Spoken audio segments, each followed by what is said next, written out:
In a high-stakes moment that had viewers on the edge of their seats, Nigel Farage delivered a devastating blow to Keir Starmer during a live television debate. This explosive confrontation, which just unfolded moments ago, has set the political world abuzz, with both supporters and critics alike reacting to the fierce exchange. The stage was set for a heated debate as Keir Starmer, leader of the Labour Party, took to the podium to defend his party's policies and vision for the future of the UK. Meanwhile, Nigel Farage, a figure known for his unyielding stance on Brexit and his direct, no-nonsense style, wasted no time in launching a calculated verbal assault on Starmer. The tension in the room was palpable, as each side prepared for a clash of ideologies, but Farage's sharp rhetoric would soon steal the spotlight.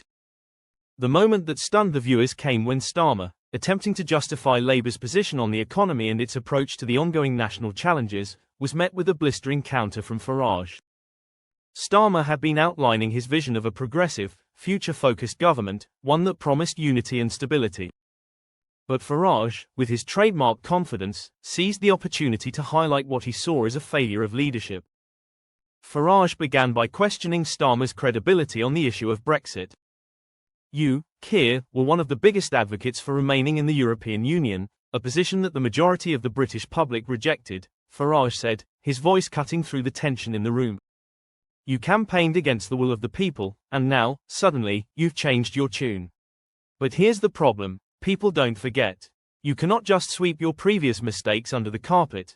This line of attack hit home, as Farage reminded Starmer and the viewers of the Labour leader's early hesitation on Brexit. For Starmer, who had once been a staunch advocate for Remain, the shadow of his flip-flopping stance on the issue has long been a thorn in his side. Farage's words served as a stark reminder of the Labour leader's perceived lack of political consistency, a factor that could seriously undermine his credibility with voters.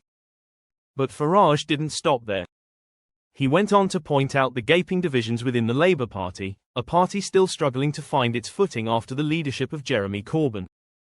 "Under your leadership, Keir, Labour has been struggling to get back on track.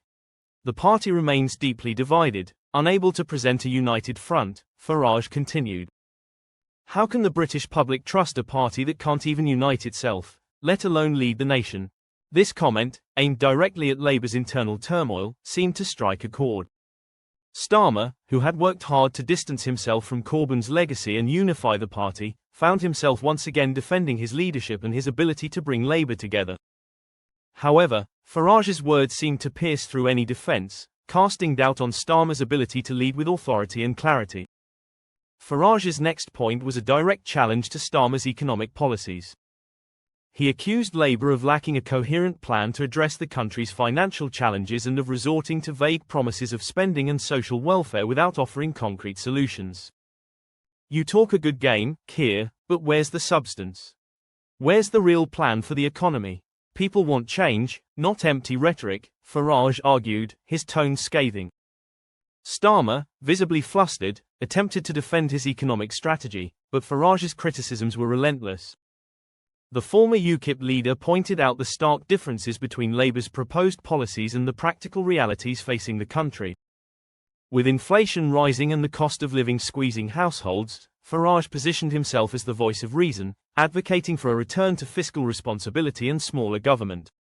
The exchange reached its peak when Farage launched his final, most potent attack. "The truth, Keir, is that you're out of touch with the average Briton. You live in a world of comfortable political circles, surrounded by the elites. But the working-class people of this country are suffering, and they know that Labour doesn't have their back," Farage declared, his words laced with disdain for what he perceived as Starmer's elitist attitude. This statement resonated deeply with many viewers, especially those who felt disconnected from the political establishment. Farage's ability to tap into the frustrations of everyday people and paint Starmer as disconnected from their reality was a masterstroke in his rhetoric. As the debate came to a close, it was clear that Farage had dominated the conversation. Starmer, though attempting to counter each point, appeared increasingly defensive, struggling to land a decisive blow. Farage, on the other hand, had masterfully controlled the narrative, exploiting every weakness in Starmer's position and leaving him with little room to recover. In the aftermath of the debate, social media erupted with reactions from political pundits, supporters, and detractors. Many hailed Farage's performance as a crushing victory over Starmer, while others argued that the debate had exposed Starmer's inability to effectively challenge Farage's fiery rhetoric. Regardless of where one stands on the political spectrum, one thing was undeniable. Nigel Farage had once again proven that his sharp political instincts and ruthless debating style were formidable forces to be reckoned with.